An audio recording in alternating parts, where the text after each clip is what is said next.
Hello, good morning, everyone. Welcome to my channel. And today I'm going to start with the third chapter of financial management, that is valuation of securities. In this chapter, we will learn how to calculate the market value of securities. Securities means when you talk of the term securities, it means equity shares, debentures, and preference shares. So we'll be talking about how to calculate the value of equity shares, debentures, and bonds. Now, so that is the thing we are going to do here: bond, shares, preference shares and equity shares. Now, financial assets का meaning बताया है इस chapter में. Financial assets का मतलब क्या है? आपकी सिक्योरिटीज. सो इक्विटी, प्रेफरेंस और बॉन्ड्स, डिबेंचर्स एक ही बात है. ये आपकी सारी फाइनेंशियल एसेट्स हैं. Now, concepts of value, different meaning of concepts of value जो बताए हुए हैं. एक बात हो जाती है जैसे बुक वैल्यू. बुक वैल्यू का मतलब क्या है? जब आप बैलेंस शीट बनाते हो तो बैलेंस शीट में जो आपके एसेट्स की वैल्यू होती है, that is known as book value. The historical cost of asset, that is book value. Replacement value का मतलब क्या है कि अगर आप एग्जिस्टिंग एसेट्स जो है उनकी आज उनको अगर मार्केट में सेल करते हो तो उनकी रिप्लेसमेंट वैल्यू क्या है, क्या वैल्यू आपको मिलेगी. लिक्विडेशन वैल्यू का मतलब क्या है? अगर कंपनी सारे एसेट्स को बेच दे तो what will be the liquidation value.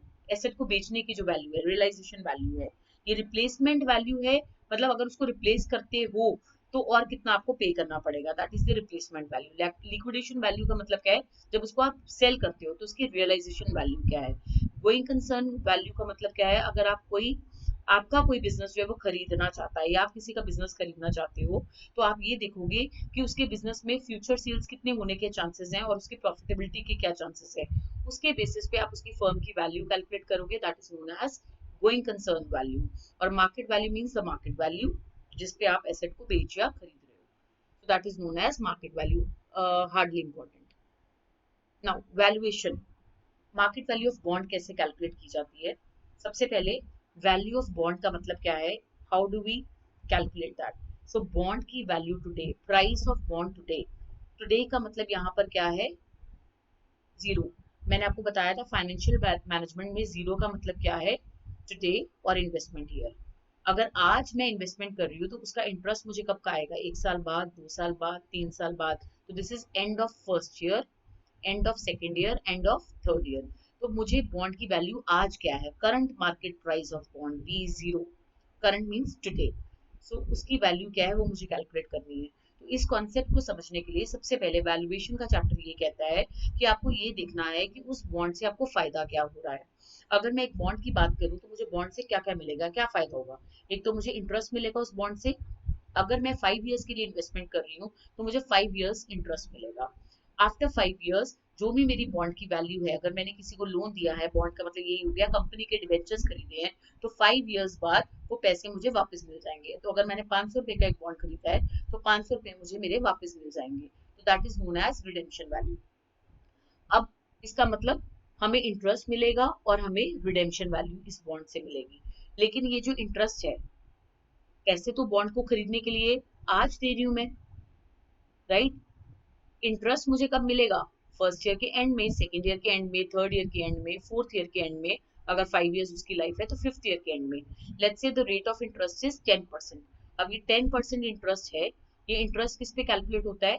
You can write down, interest is always calculated on face value. तो जो भी आपकी बॉन्ड की फेस वैल्यू, मान लो 500 रुपए फेस वैल्यू है, जो इंटरेस्ट है आपका उस पर कैलकुलेट होगा. सो इंटरेस्ट आपका है 10%. तो ये इंटरेस्ट हमने कहा 10% ऑफ 500. तो ये आपको 50 रुपीज इंटरेस्ट मिलेगा. First year, second year, third year भी 50, फोर्थ ईयर भी 50 एंड फिफ्थ ईयर भी 50 मिलेगा. तो आपने कहा 5 सालों में 250 रुपीज मेरे पास इंटरेस्ट के आए और 500 रुपीज मेरे पास रिडेम्पशन वैल्यू के आए. टोटल 750 रुपीज मेरे पास आए. और इस बॉन्ड के लिए आपने पे कितना किया था? 500 रुपीज आपने पे करे थे. तो कुछ लोग ये कहते हैं कि 500 हमने पे करे और इनफ्लो हमारे पास कितना हुआ? 750 का. So it is worth buying. लेकिन फाइनेंशियल मैनेजमेंट जो है वो ये कहती है हर चीज को प्रेजेंट वैल्यू में देखो. 500 रुपये आज आप दे रहे हो इस बॉन्ड के लिए, जो इंटरेस्ट मिलेगा वो आपको फर्स्ट ईयर के एंड में मिलेगा, देन सेकंड ईयर के एंड में, थर्ड ईयर के एंड में, फोर्थ ईयर के एंड में, एंड देन फिफ्थ ईयर के एंड में मनी की वैल्यू कम होती जाएगी, इसकी कम हो जाएगी, इसकी और कम हो जाएगी, इसकी और कम हो जाएगी, एंड सो ऑन। एंड ये 500 रुपीज आपको फिफ्थ ईयर के एंड में मिलेंगे, जबकि पेमेंट आज आप कर रहे हो। तो इसको भी देखो कि आज की टर्म्स में आपको पैसा कितना आ रहा है, तो दैट इज वाई हम इसकी प्रेजेंट वैल्यू निकालते हैं।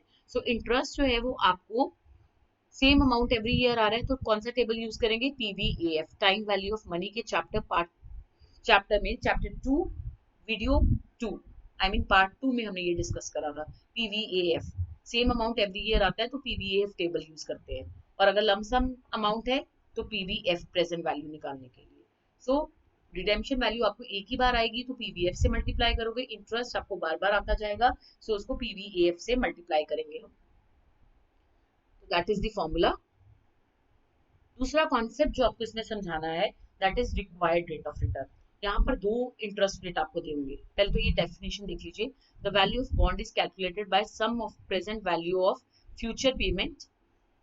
सो फ्यूचर पेमेंट्स जो आपको आ रही है, इंटरेस्ट आएगा और रिडेम्पशन वैल्यू आएगा, तो उन सबकी प्रेजेंट वैल्यू लेनी है आपको। Is that clear? तो इसमें जो है आपको दो इंटरेस्ट रेट की बात करते हैं। One interest rate, interest rate का दूसरा नाम है कूपन रेट, और दूसरा रेट ऑफ रिटर्न जो है वो होता है हमारा रेट ऑफ इंटरेस्ट जो दिया होता है that is required rate of return. Now what is this interest rate and required? Interest rate का क्या नाम है, कूपन रेट, और required rate of return, required rate of return का मतलब होता है expected rate of return, expected rate of return of investors. आप लोग मेरी कंपनी में पैसा इन्वेस्ट कर रहे हो, बॉन्ड खरीद रहे हो, शेयर खरीद रहे हो, डिबेंचर्स खरीद रहे हो, तो आपका कुछ एक्सपेक्टेड रेट ऑफ रिटर्न होगा। फॉर एग्जांपल अगर आप फार्मास्यूटिकल कंपनीज में पैसा इन्वेस्ट करते हो तो आपने एक मार्केट का एनालिसिस किया होगा कि फार्मास्यूटिकल कंपनी में मान लो आपको 10% जो है इंटरेस्ट आ जाता है जब आप इन्वेस्ट कर रहे हो। अब जरूरी तो नहीं आपको 10% मिले, this is standard. Now you can get 9% also, you can get 11% also. तो जो एक्चुअल रेट ऑफ इंटरेस्ट आपको मिल रहा है वो ये है इंटरेस्ट रेट, और जो आपका एक्सपेक्टेड रेट ऑफ रिटर्न है दैट इज दिस। और expected rate of return, required rate of return, जो आपका एक्सपेक्टेड रेट ऑफ रिटर्न है वो कंपनी को कमाना है ताकि आप मेरे इन्वेस्टर्स सेटिस्फाइड रहो, ये मुझे आपको देना पड़ेगा।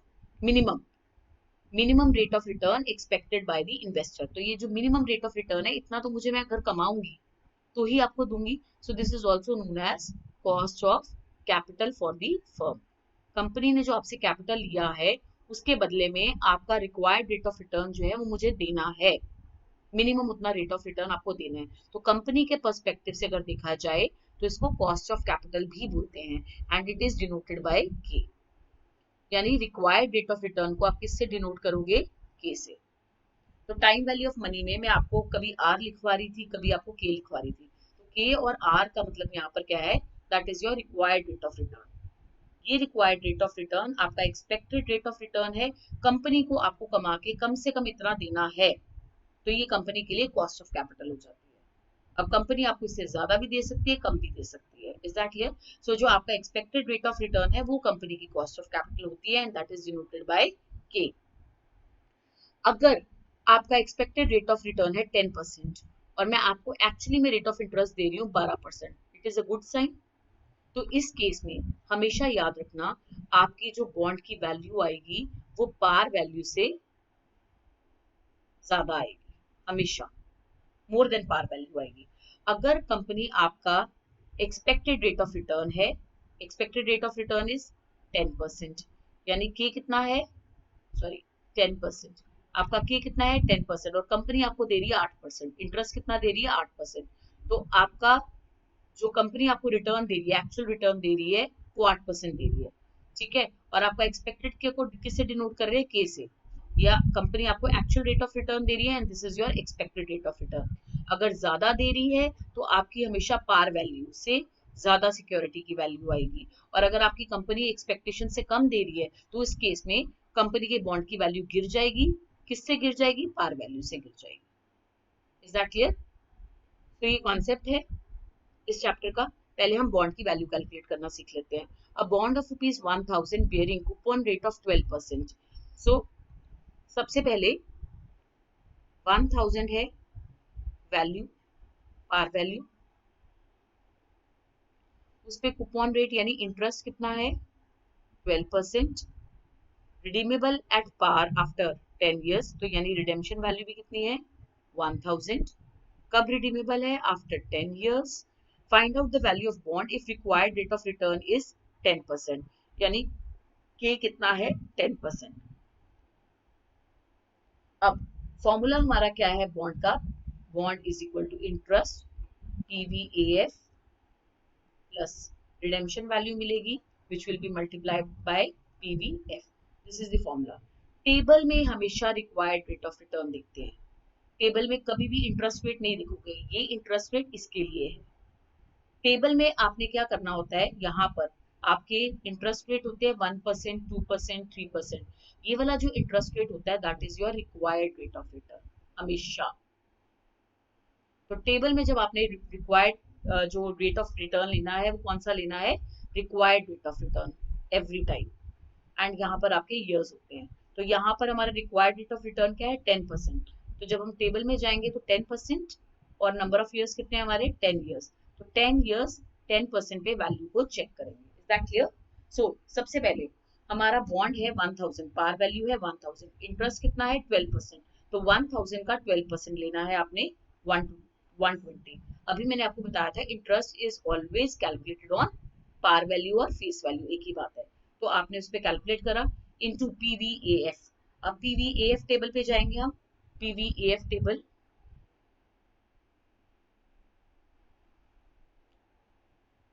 so this is future value table. PVAF table आपका कौन सा टेबल हुआ? A4 table. सीधा A4 टेबल पे चले जाएंगे आप। A4 टेबल पे हमें देखना है 10 years लाइफ थी और हमारा रिक्वायर्ड रेट ऑफ रिटर्न कितना था? 10%। 10% पे वैल्यू है 6.144।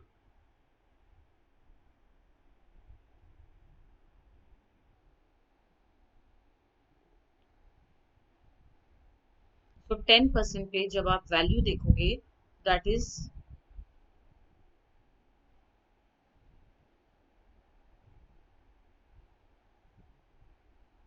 6.144।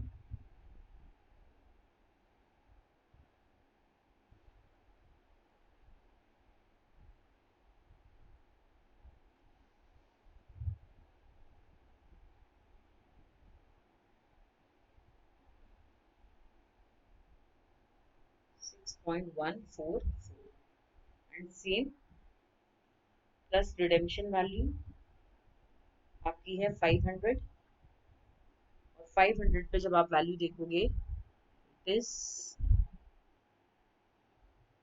PVF टेबल में 10%, this is now your PVF table, A3 table, 10% 5 years with 0.6209. So 0.6209। जब आप इसको सॉल्व करोगे, let us solve this question. So 120 into 6.144, 737.28 plus 500 into 0.6209. This comes out to be 310.45. So 310.45 plus 737.28 is equal to almost 1048 आ रही है value. Is that clear? So देखो यहाँ पर आपका सबसे पहला जो कॉन्सेप्ट आपको समझाने की कोशिश कर रही थी मैं, ये है कूपन रेट है 12%। आपका एक्सपेक्टेड रेट ऑफ रिटर्न है 10%। तो जब कंपनी आपके एक्सपेक्टेड रेट ऑफ रिटर्न से ज्यादा अच्छा रिटर्न आपको दे रही है तो आपकी बॉन्ड की वैल्यू ऊपर जाएगी। और आपकी पार वैल्यू थी 1000 और यहाँ पर आ रही है 1048। सो दैट इज द कॉन्सेप्ट। अगर सेमी एनुअल का कॉन्सेप्ट है तो सेमी एनुअल सेम आपका टाइम वैल्यू ऑफ मनी वाला कॉन्सेप्ट हो जाएगा। जो भी आपका इंटरेस्ट रेट है यानी रिक्वायर्ड रेट ऑफ रिटर्न है उसको अगर सेमी एनुअल है तो 2 से डिवाइड कर दो, अगर क्वार्टरली है तो 4 से डिवाइड कर देना और एन को 4 से या 2 से मल्टीप्लाई कर देना। तो जो आएगी वैल्यू, फॉर एग्जाम्पल सेम वाला क्वेश्चन 1000 है, इंटरेस्ट जो है वो आपको मिल रहा है सेमी एनुअली, तो आपका इंटरेस्ट जो है वो वहां पर हो जाएगा, आय आपका था कितना 12%, तो वो 6% हो जाएगा। तो आप लोगे यहाँ पर 60। फिर उसके बाद यहाँ पर पीवीएएफ जो आपने लेना है, मैं कैलकुलेट नहीं कर रही, पीवीएएफ में भी आप क्या करोगे अगर सेमी एनुअल है तो इंटरेस्ट जो है वो आपका 5% हो जाएगा 10 डिवाइडेड बाई 2 और n इंटू एम, तो n आपका 10 ईयर्स था इंटू 2 हो जाएगा 20। तो आप 20 ईयर्स वाली रो में देखोगे 5% के नीचे। And same plus redemption value है 500, वो भी आप क्या करोगे यहाँ पर पीवीएफ टेबल में 5% 20 ईयर्स वाली रो में देखोगे। That is the case semi annual में। सो ये यही चीज लिखिए, if required rate of return is greater than coupon rate bond value will be less than par value. अगर आपका रिक्वायर्ड रेट ऑफ रिटर्न जो है वो है मान लो 10% और कूपन रेट है आपका 12%, तो bond value will be greater than par value जो हमारी आई थी, जैसे 1048 आई थी, एंड वाइस वर्सा। नाउ उसके बाद यील्ड टू मेच्योरिटी का कॉन्सेप्ट जो है that is known as cost of capital of cost of capital, या उसको हम बोलते हैं कॉस्ट ऑफ डेट। तो जब आप कॉस्ट ऑफ कैपिटल का चैप्टर करोगे उसमें यील्ड टू मेच्योरिटी का कॉन्सेप्ट जो है वो मैंने समझाया है। तो यील्ड टू मेच्योरिटी का मतलब यहाँ पर क्या है, cost of debt only. Now convertible bonds अगर आपके हैं, कन्वर्टेबल बॉन्ड्स क्या होते हैं, जो आपके डिबेंचर्स मेच्योरिटी पे, आप उसकी मेच्योरिटी वैल्यू यूजुअली क्या होती है, रिडेम्पशन वैल्यू। आप मेच्योरिटी पे रिडेम्पशन वैल्यू नहीं ले रहे हो, आप मेच्योरिटी में ये कह रहे हो कि इसके बदले हमें इक्विटी शेयर्स दे दो। तो जितने भी आप इक्विटी शेयर्स ले रहे हो तो इक्विटी शेयर्स की जो मार्केट वैल्यू है वो यहाँ पर लेंगे रादर देन रिडेम्पशन वैल्यू। बाकी सारा कॉन्सेप्ट जो है वो सेम है। तो you can have a look at this from your book. Next है आपका डीप डिस्काउंट बॉन्ड्स क्या होते हैं। डीप डिस्काउंट बॉन्ड्स का दूसरा नाम जो है that is zero coupon bonds. Zero coupon bonds जिसपे आपको इंटरेस्ट जो है वो नहीं मिलता, सॉरी इंटरेस्ट जो है वो आपको नहीं मिलता है। ये बॉन्ड वो होते हैं, फॉर एग्जांपल इसकी पार वैल्यू है 1000, अब ये 1000 पार वैल्यू है,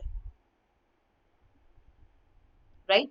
मैं आपको इसको जो है सेल कर रही हूँ less than the par value. Let's say I am selling it to you at 700 for example, ठीक है। तो 700 में मैं आपको इसको आज बेच रही हूँ, this is the value today, और फ्यूचर में आपको कितना पे करूंगी 1000। तो जब आपको वापस करूंगी आपको 1000 वापस करूंगी, these are always redeemed at par value and issued at discount. Is that clear? So that is the case. So इसका मतलब क्या है, आपको डीडीबी की अगर वैल्यू कैलकुलेट करनी है तो आप क्या करोगे, आपको इस तरह से लिखा जाएगा, मान लो कि एक डीडीबी है जो डीप डिस्काउंट बॉन्ड है जो 1000 रुपीज का है। अब आप जो है इसकी लाइफ है 5 years and required rate of return है आपका 10%।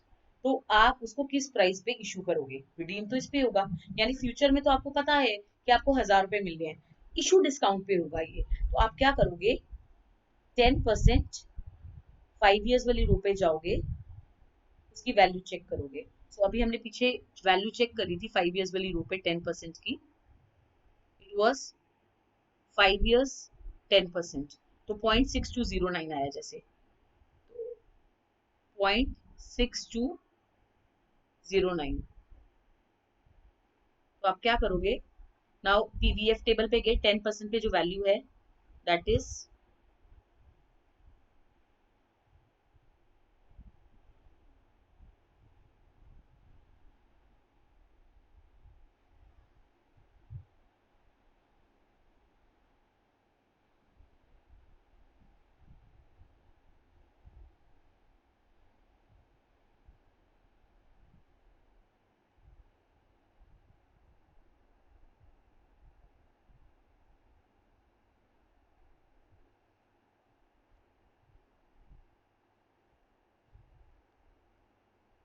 0.6209 ये वैल्यू है। तो आप क्या करोगे 1000 को पीवीएफ से, because you know that formula for future value या present value is equal to future value divided by bond की आज वैल्यू कैलकुलेट करनी है। तो present value is equal to future value divided by PVF कर दो आप 1 प्लस आर। तो ये जब आप वैल्यू कैलकुलेट करोगे या future present value is equal to ये future value into 1 plus R power n। तो आप कुछ भी वैल्यू यहाँ पर ले लीजिए। फ्यूचर वैल्यू 1000 सीवीएफ टेबल पे भी जा सकते हैं, पीवीएफ टेबल पे डिवाइड करना पड़ेगा आपको, आप पीवीएफ से डिवाइड भी कर सकते हैं इसको, तो you will get the value. अगर नहीं समझ में आया एक बार दोबारा बता रही हूँ आपको। 0.6209 10% पे पीवीएफ की वैल्यू है। So we all now know that present value is equal to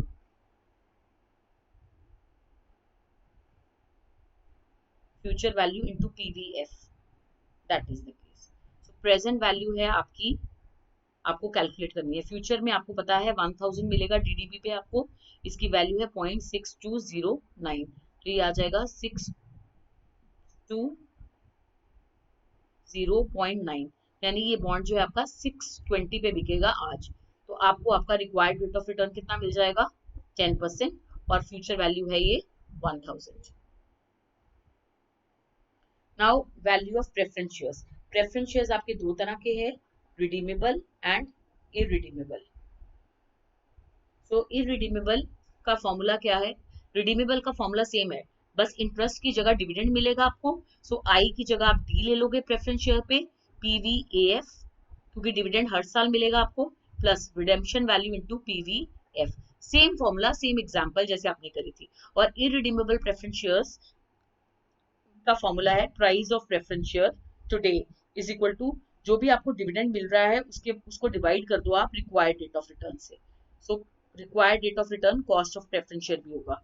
cost of preference share मैंने आपको बताया था, रिक्वायर्ड रेट ऑफ रिटर्न को कॉस्ट ऑफ कैपिटल भी बोलते हैं। सो कॉस्ट ऑफ कैपिटल को के से डिनोट करते हैं। So required rate of return on preference share is also known as KP. तो dividend divided by KP is one formula for irredeemable preference shares, and redeemable का same आपका debentures वाला है, बस आपने आई की जगह डी ले लेना है यहाँ पर। नाउ एग्जांपल देख लें। A company paying dividend of ₹5 पर शेयर। कंपनी डिविडेंड पे कर रही है 5 and the required rate of return on preference share is 12%। 12% को लिखोगे 0.12, so 5 divided by 0.12 will be the value of preference shares today. So it is 5 divided by 0.12, so 41.67, ये आपकी preference shares की value आ जाएगी। उसके बाद नेक्स्ट देखो, 12% preference share. 12% क्या है? डिविडेंड। 1000 ऑफ ₹1000, 1000 इसकी क्या है? Par value, face value, is redeemable at a premium of 5%। अब यहाँ पर लिखा है कि ये प्रेफरेंस शेयर आपका रिडीमेबल है, तो रिडीमेबल का फॉर्मूला लगेगा। यहाँ पर कहीं पर भी नहीं लिखा था कि कितने साल बाद रिडीमेबल है। अगर आपको लाइफ नहीं गिवन है तो it means it is irredeemable. अगर आपको लाइफ गिवन है तो that means it is redeemable. Redeemable का फॉर्मूला हमने अभी करा था, डी, आई की जगह डी हो जाएगा पीवीएएफ प्लस आरवी इंटू पीवीएफ। तो आप पीवीएफ टेबल पे जाओगे, पीवीएफ टेबल में हमेशा कौन सा रेट ऑफ रिटर्न देखते हैं? रिक्वायर्ड वाला। Is that clear? So 12% dividend आपका है 12%, किस पे कैलकुलेट होगा? It is always calculated on face value या पार वैल्यू, एक ही बात है। सो फेस वैल्यू 1000, 12% ऑफ 1000 120, सेम वही एग्जांपल है जो हमने वहां पर ली थी। अब यहाँ पर आपका क्या है? PVF table. तो पीवीएफ टेबल में आप क्या करोगे? रिक्वायर्ड रेट ऑफ रिटर्न देखोगे, 10% 5 years वाली वैल्यू लोगे आप। यहाँ जो वैल्यू आएगी उसको यहाँ पुट कर दोगे, plus redemption value. PVF table पे जाओगे, 10% 5 years वाली वैल्यू को यहाँ पुट करोगे, you will add up all these things and you will get the answer. Now valuation of equity shares. अब इक्विटी शेयर्स की वैल्यूएशन की 3 मेथड्स हैं, जीरो ग्रोथ, डिविडेंड्स, सॉरी, इससे पहले आपको वैल्यूएशन की थ्योरी के मेथड्स पहले बता दूं। वैल्यूएशन ऑफ इक्विटी शेयर्स में 3 मेथड्स हैं आपके यहाँ पर। Accounting valuation based of valuation based on accounting information, valuation based on dividends and valuation based on earning. ये आपका थ्योरेटिकल कॉन्सेप्ट है। So valuation based on accounting information, accounting concept of valuation, इसमें क्या है, आपका बुक वैल्यू कॉन्सेप्ट आ जाता है कि अगर हमारी बैलेंस शीट में 1000 शेयर्स दिखा रहे हैं और 20 रुपीज का एक शेयर है फेस वैल्यू, तो हमारी बुक वैल्यू क्या हो जाएगी इसमें, 2 लाख। This is known as book value concept.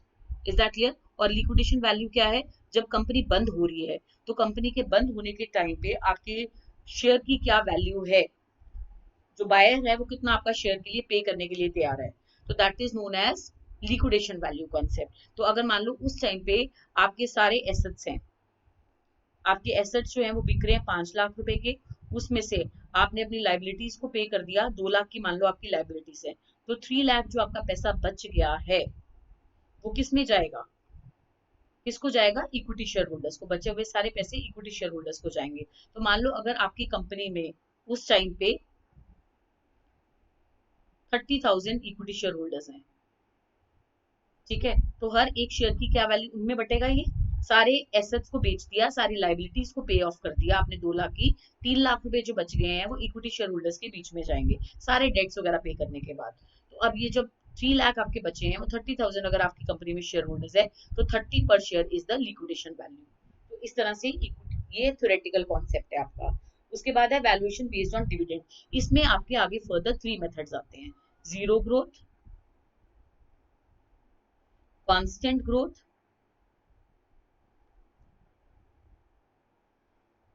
And variable growth. इसको कैसे कैलकुलेट करते हैं, look here. So valuation based on dividends हम डिस्कस कर रहे हैं। सबसे पहले जीरो ग्रोथ और no growth.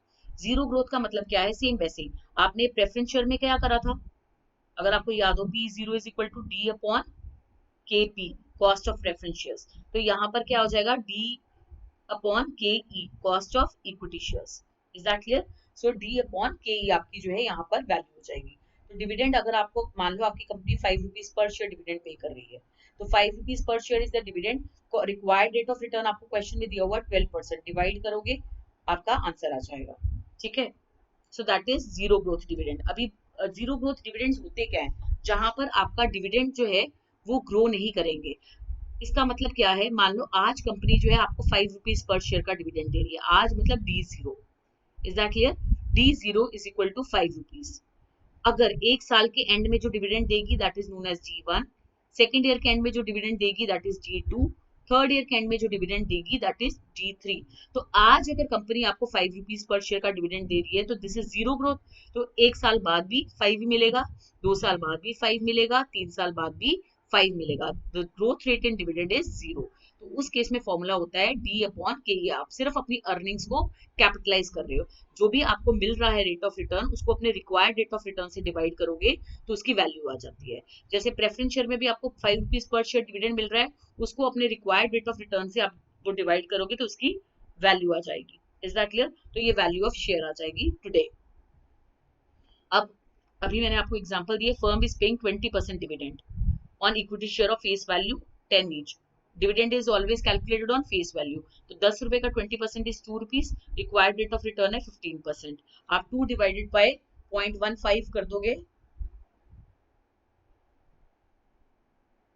2 divided by 0.15 we'll get the answer, that is 13.33 is the value of current market price of share.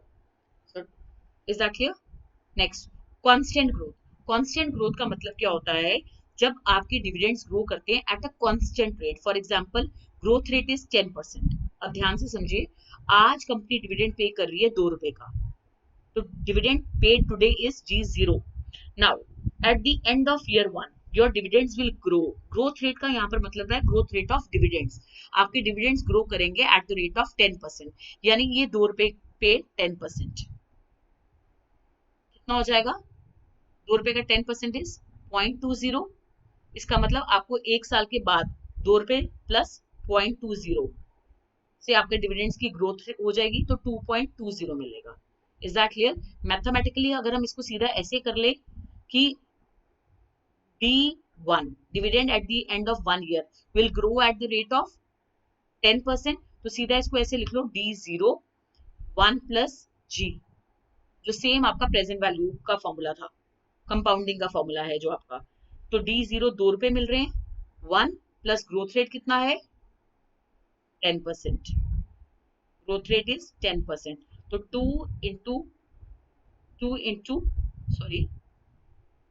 multiply by 1.10, it will give you 2.20.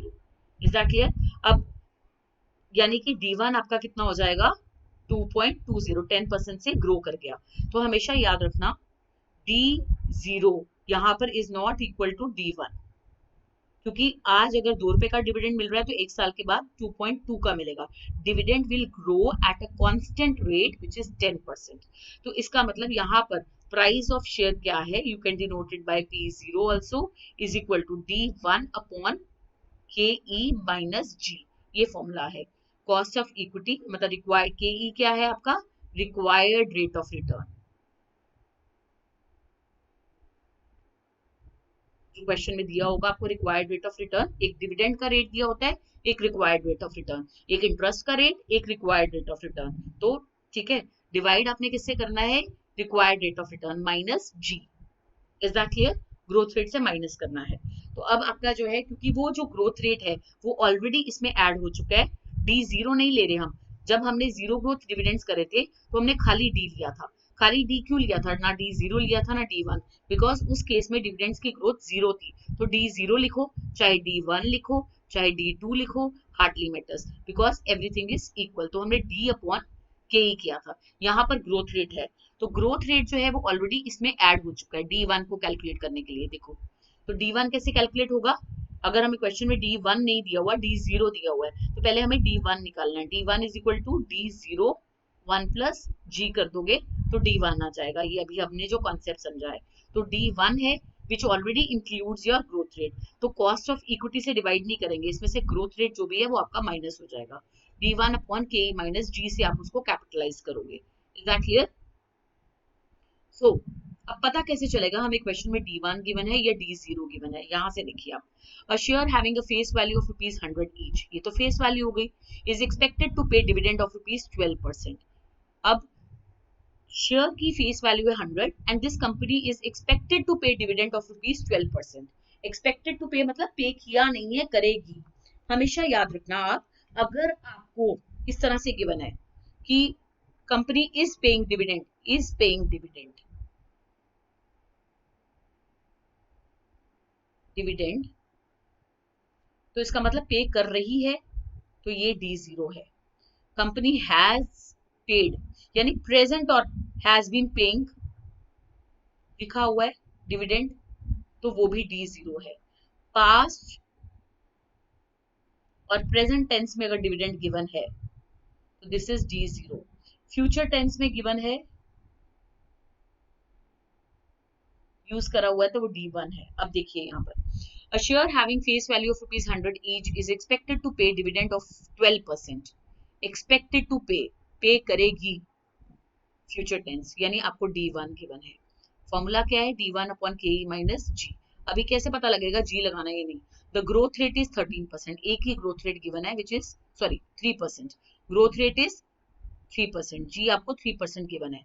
पहले जो आपने क्वेश्चन करा था जीरो ग्रोथ वाले में, उसमें ग्रोथ रेट नहीं गिवन था, तो ग्रोथ रेट से पता लगेगा जीरो ग्रोथ का फॉर्मूला लगाना है या कांस्टेंट ग्रोथ। जीरो ग्रोथ का फॉर्मूला है D अपॉन KE खाली, अगर ये है तो इसमें ग्रोथ रेट भी ऐड हो जाएगा, इसमें से यहाँ से माइनस हो जाएगा, तो आपका फॉर्मूला हो जाएगा D1 upon KE minus G।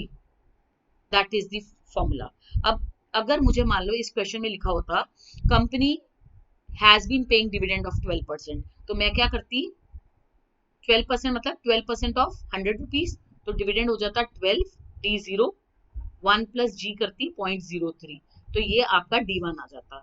लेकिन यहाँ पर लिखा हुआ है company is expected to pay dividend of 12%, तो यानी ये आपका क्या है, ऑलरेडी ये आपका D1 ही है।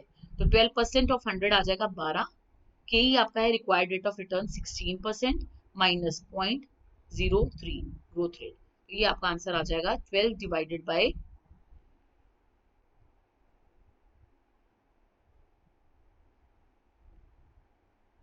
0.16 माइनस 0.03 सो 12 डिवाइडेड बाय 0.13। वो ऑलरेडी डिविडेंड जो है आपको इसमें ग्रोथ रेट इंक्लूड हो चुका है, तो कैपिटलाइज करने के टाइम पे आप इसको जब डिवाइड करेंगे तो इसकी वैल्यू आ रही है 12 डिवाइडेड बाय 0.13, so 92.30 आ रही है।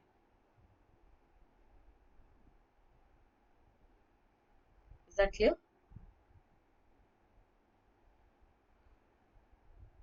क्योंकि यहाँ पर डिविडेंड पे कर रही है 12% और आपका एक्सपेक्टेड रेट ऑफ रिटर्न है 16%, तो देखो आपकी वैल्यू फेस वैल्यू से कम आ रही है, 92.30 आ रही है यहाँ पर।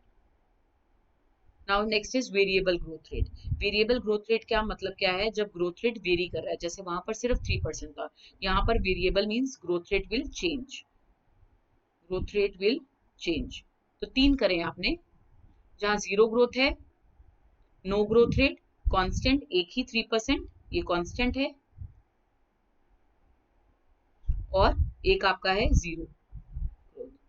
तो वेरिएबल ग्रोथ रेट के केस में कैसे क्वेश्चन कैलकुलेट करते हैं, मेथड्स दिया हुआ है, मैंने यहाँ पर सारे एक्सप्लेन करा हुआ है, if you can see, pause करके आप इसको पढ़ सकते हैं, बट मैं सीधा आपको न्यूमेरिकल में करवा रही हूँ। इसका क्या मेथड होता है?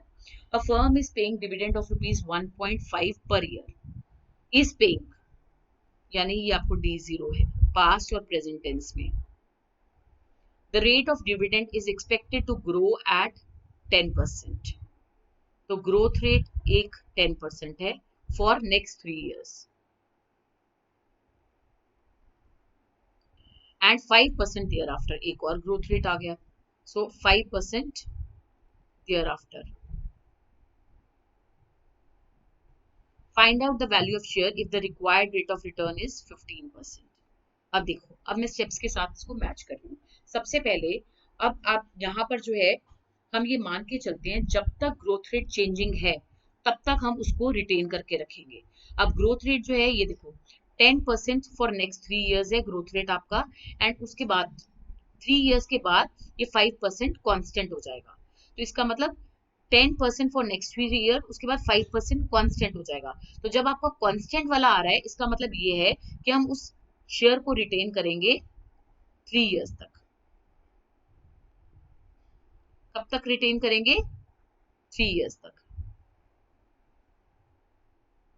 ये आपको समझना है। अगर मानो लिखा होता, एक बार और एग्जांपल ले लेते हैं, the growth rate is expected to be 10% for next 3 years, then 5% for next 2 years, उसके आगे वाले, एंड उसके बाद 2 years, और उसके बाद आपको लिख देते देन 3% देयर आफ्टर, यानी यहाँ पर 3 साल ये और 2 साल तक 5% रहेगा, तो टोटल 5 years हो गए हमारे, और उसके बाद 3% देयर आफ्टर, मतलब फॉर एवर। जब तक फॉर एवर वाला ईयर ना हो तब तक हम उस शेयर को रिटेन करके रखते हैं, ये एजम्पशन है हमारी। तो इसका मतलब हम इस शेयर को कब तक रखेंगे? 5 years तक की वैल्यू कैलकुलेट करेंगे, जब तक वेरिएबल ग्रोथ रेट है तब तक की वैल्यू हमें कैलकुलेट करनी होती है। Is that clear? सो इसका मतलब जब आप इस शेयर को 5 years रखोगे, तो 5 years, सॉरी, इसके अकॉर्डिंग 5 years रखोगे, इस क्वेश्चन के अकॉर्डिंग कब तक रखोगे? 3 years। तो 3 years में आपको क्या क्या मिलेगा? D1 मिलेगा, D2 मिलेगा, D3 मिलेगा, और उसके बाद आप थर्ड ईयर के एंड में इसको बेचोगे, किस प्राइस पे बेचोगे? P3 पे। तो हमें D1 कैलकुलेट करना है, D2 कैलकुलेट करना है, D3 कैलकुलेट करना है, जैसे आप इंटरेस्ट कैलकुलेट करते थे, और उसके बाद रिडेम्पशन वैल्यू क्या होगी हमारी? P3। तो इस P3 को PVF से मल्टीप्लाई करना है, ठीक है? यहाँ पर डिविडेंड चेंज होंगे, देखना हर बार, तो इसलिए PVF से नहीं मल्टीप्लाई करेंगे, इसको भी हम PVF से ही मल्टीप्लाई करेंगे, ठीक है? सो देखो, पहले सबसे पहले D1 कैसे निकालोगे,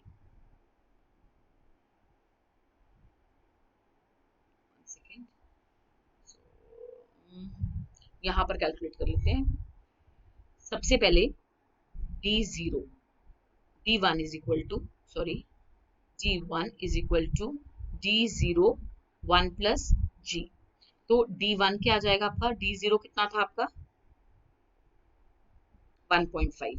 सो सबसे पहले 1.5 इंटू ग्रोथ रेट है आपका, ग्रोथ रेट इज 10%। कांस्टेंट से पहले वाला टाइम पीरियड लेना है। सो 1.10, सो 1.5 इंटू 1.10, 1.5 इंटू 1.10 दैट इज 1.65। ठीक है, अब ये आ गया D1। अब D2 निकालना आपने, D2 इज इक्वल टू, अब D1 जो है D0 1 प्लस G है, तो D2 क्या होगा, D1 पे ग्रोथ रेट ऐड होगा हमारा, सो इनटू 1.10,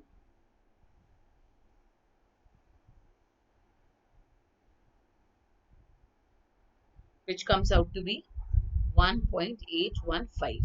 अब D3 हमारा क्या हो जाएगा, D3 हो जाएगा 1.815 इंटू 1.10,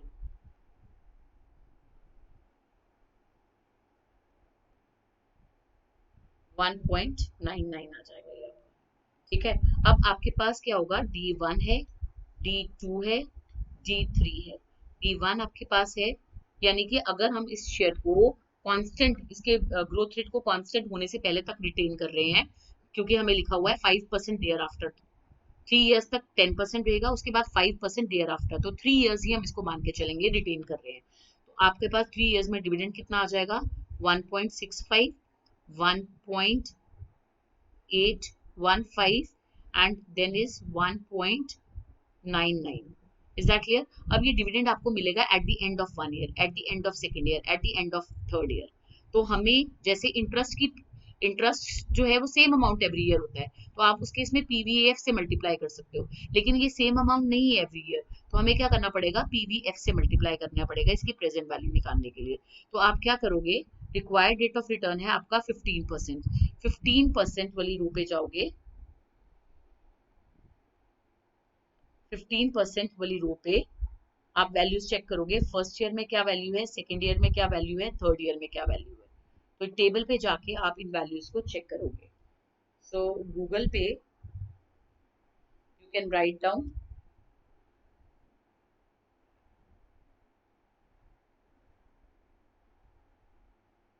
और आप इसकी वैल्यूज को चेक कर सकते हो। Let me check.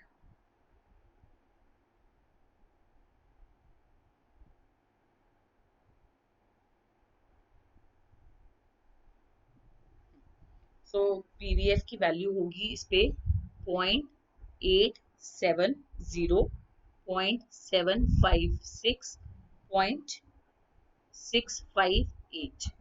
जब आप इसको मल्टीप्लाई करोगे तो प्रेजेंट वैल्यू ऑफ डिविडेंड आ जाएगी। सेम इंटरेस्ट वाला कॉन्सेप्ट है ये, 1.435, उसके बाद 1.375 एंड देन 1.316 मल्टीप्लाई करके। ये डिविडेंड्स हैं, कैश फ्लोज हैं आपके, ये मिलेगा, लेकिन ये 1 साल बाद मिलेगा, 2 साल बाद मिलेगा, 3 साल बाद मिलेगा। हमने उनकी प्रेजेंट वैल्यू निकालनी है कि आज इस डिविडेंड की क्या वैल्यू है, तो इसको ऐड कर दोगे, इन डिविडेंड्स की वैल्यू आ जाएगी 4.126, ये मिलेगा। तो हमें जो है इस शेयर से कितना डिविडेंड मिलेगा, अगर हमने उनकी प्रेजेंट वैल्यू निकाली, दैट इज 4.126। अब क्या होगा, हम इसको सेल करेंगे, किस प्राइस पे सेल करेंगे, P3 पे, तो हमें P3 निकालना पड़ेगा। P3 का फॉर्मूला हमारा क्या है, when we know that P0 is equal to D1 upon KE minus G। तो अगर मुझे P3 निकालना है, तो P0 के लिए अगर D1 लिया है, तो P3 के लिए मुझे क्या लेना पड़ेगा, D4 upon KE minus G। तो हमें D4 कैलकुलेट करना है। So what is D4 here, तो ये हमारा D3 था, sorry this is D3। So D3 1 plus G कर दो, दैट इज G3 मतलब आपका है, सॉरी 1.99 इंटू 1.10। तो ये जब आप D3 कैलकुलेट करोगे मल्टीप्लाई करके, आपका आंसर आ जाएगा D4 इज 2.1 आ गया, राइट। सो 2.1 आपका आ गया।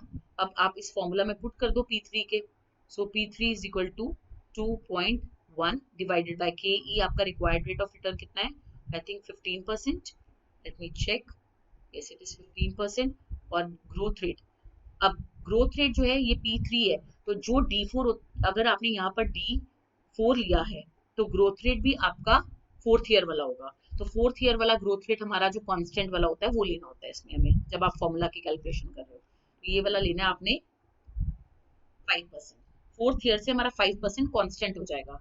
तो 4th ईयर वाला हमारा G4 क्या है? 0.05। Is that clear?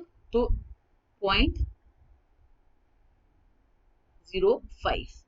Is that clear? ये थर्ड वाला ग्रोथ यहाँ पर जो है ये मैं आपको बाद में बताती हूँ। सो आप इसको कैलकुलेट करोगे, P3 की वैल्यू आ जाएगी। So let me calculate this. Calculate करने से P3 की वैल्यू आ रही है आपकी 21। यानी इस शेयर से आपको क्या क्या मिलेगा? ये डिविडेंड मिलेगा और 21 आपको P3 मिलेगा। ये लेकिन ये 21 रुपीज आपको थर्ड ईयर के एंड में मिलेंगे। तो आप क्या करोगे? PVF टेबल पे जाओगे, रिक्वायर्ड रेट ऑफ रिटर्न आपका 15%। थर्ड ईयर वाली वैल्यू को चेक करो। जब आप थर्ड ईयर वाली वैल्यू को चेक करोगे दैट इज 0.658। तो इसको 0.658 से मल्टीप्लाई कर दोगे, you will get the present value of price at the end of third year 13.82। इसको ये प्रेजेंट वैल्यू ऑफ डिविडेंड्स है, जैसे प्रेजेंट वैल्यू ऑफ इंटरेस्ट निकाली थी, ये आपकी present value of price at the end of third year है which is 13.82। तो इनको ऐड करोगे you will get the answer, और आंसर आपका आ जाएगा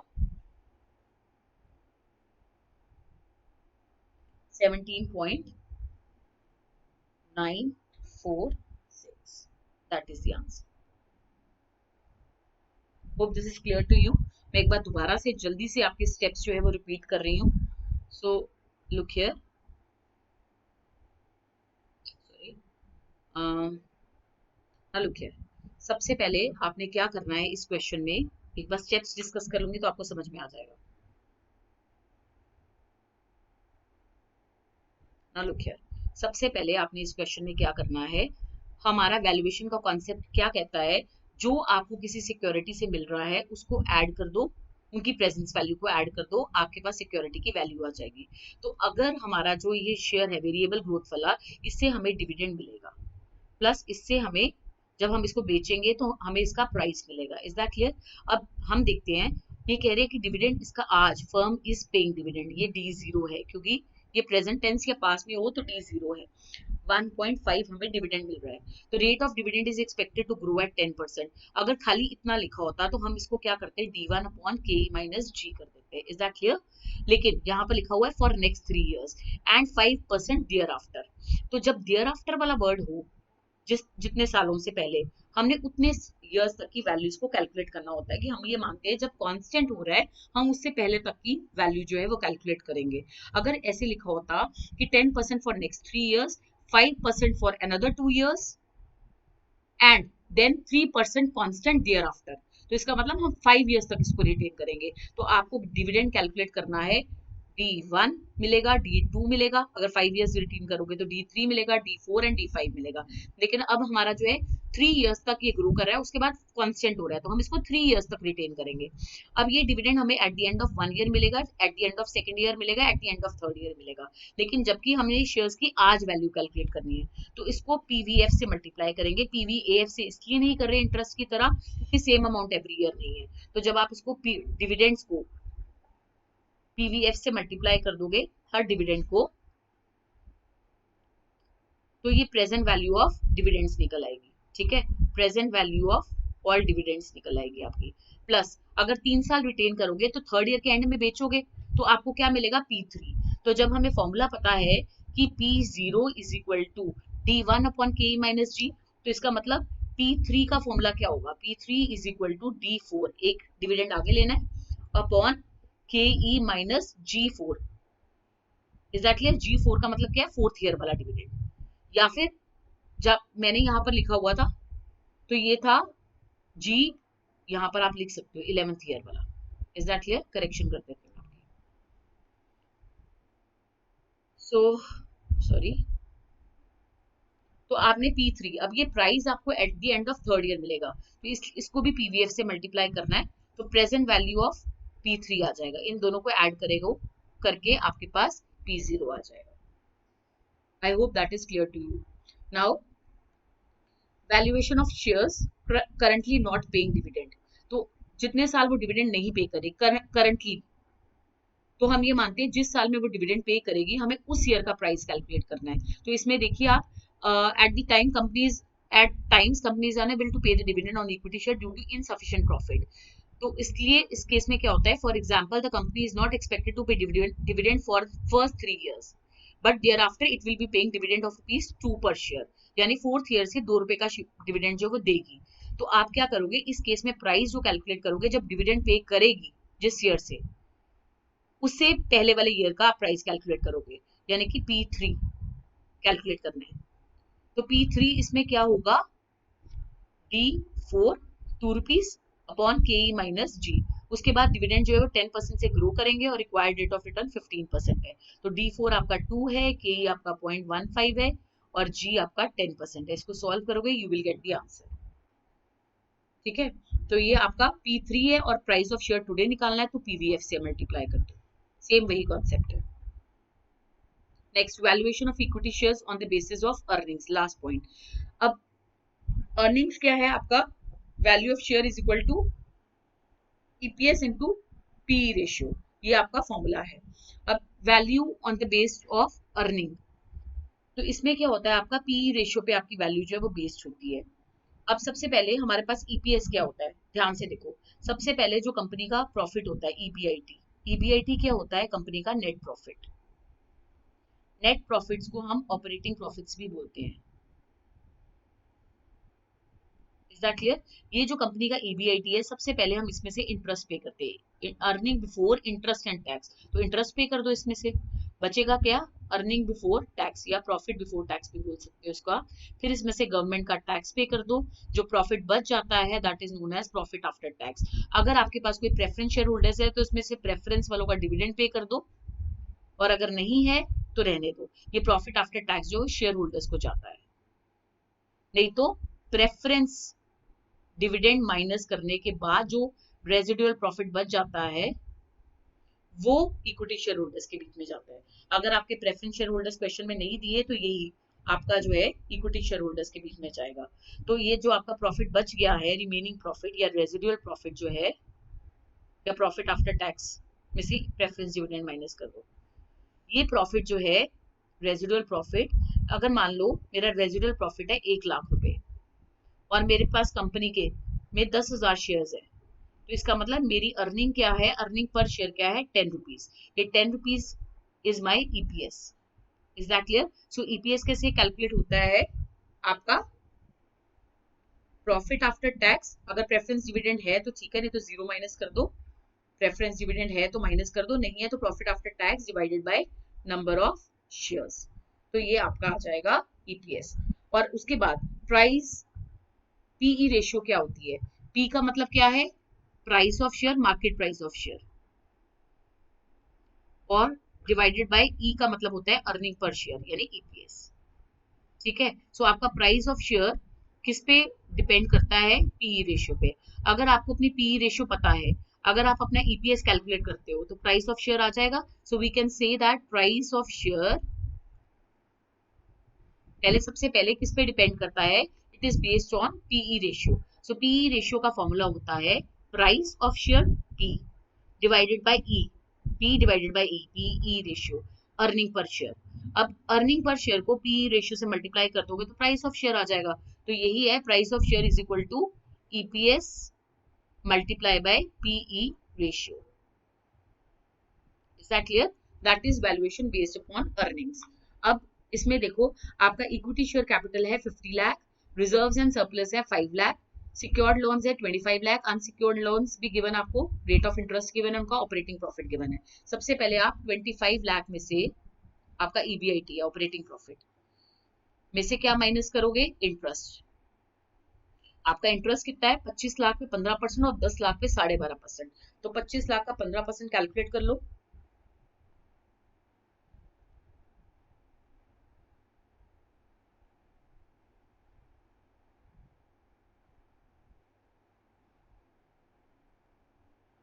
पच्चीस लाख पे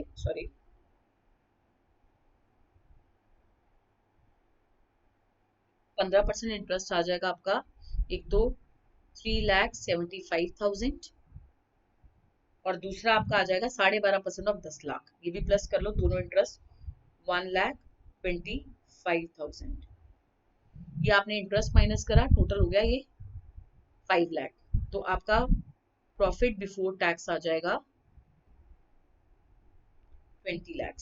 अब इस 20 लाख का 50% टैक्स माइनस कर दो, यानी 10 लाख। प्रॉफिट आफ्टर टैक्स आ जाएगा 10 लाख। अब आपके पास कोई प्रेफरेंस डिविडेंड प्रेफरेंस शेयर्स नहीं है यहाँ पर। इसका मतलब ये प्रॉफिट आफ्टर टैक्स में से प्रेफरेंस डिविडेंड तो जीरो ही माइनस हो गया। So profit after tax divided by number of share. आपके पास 50 लाख इक्विटी शेयर कैपिटल है ऑफ 20 ईच, तो 50 divided by 20 number of shares आपके पास आ जाएंगे। नंबर ऑफ शेयर्स आपके पास आ जाएंगे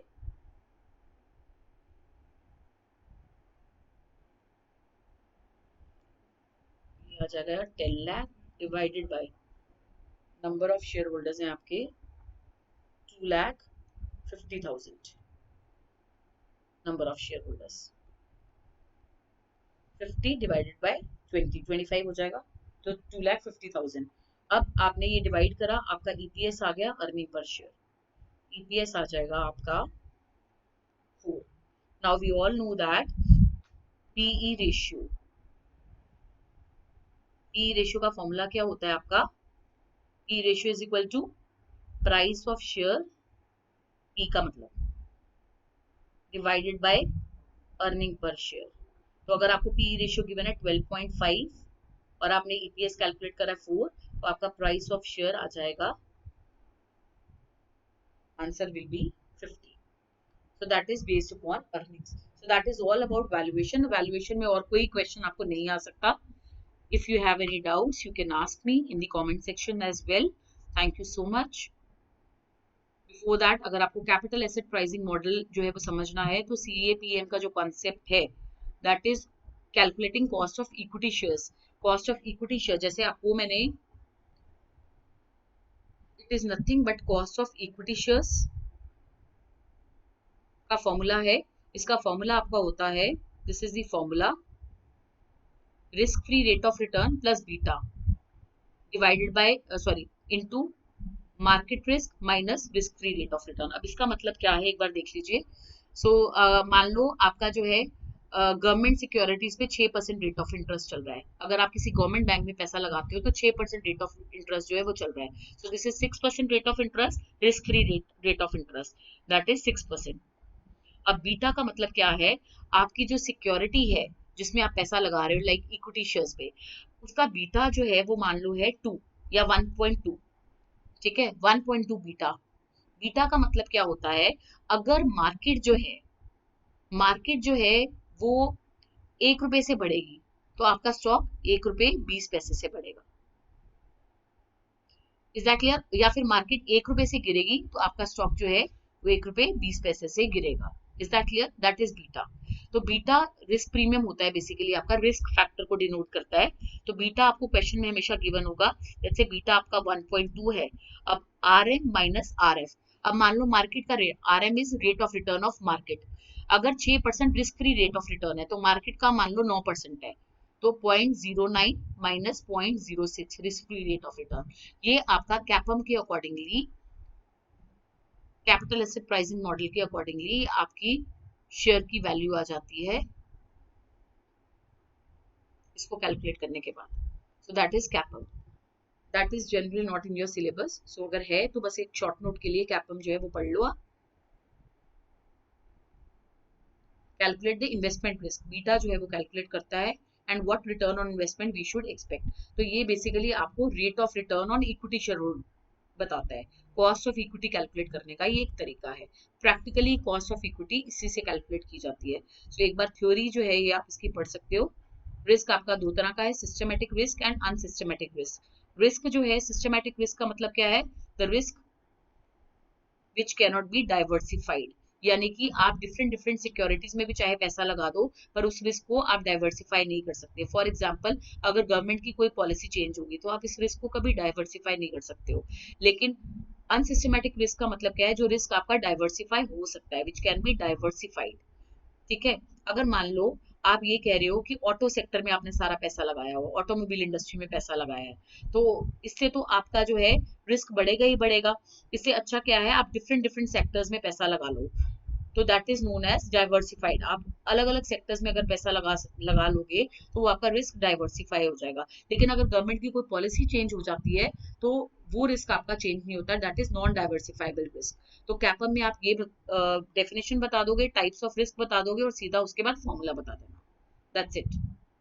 thank you so much. So we end up here. Thank you.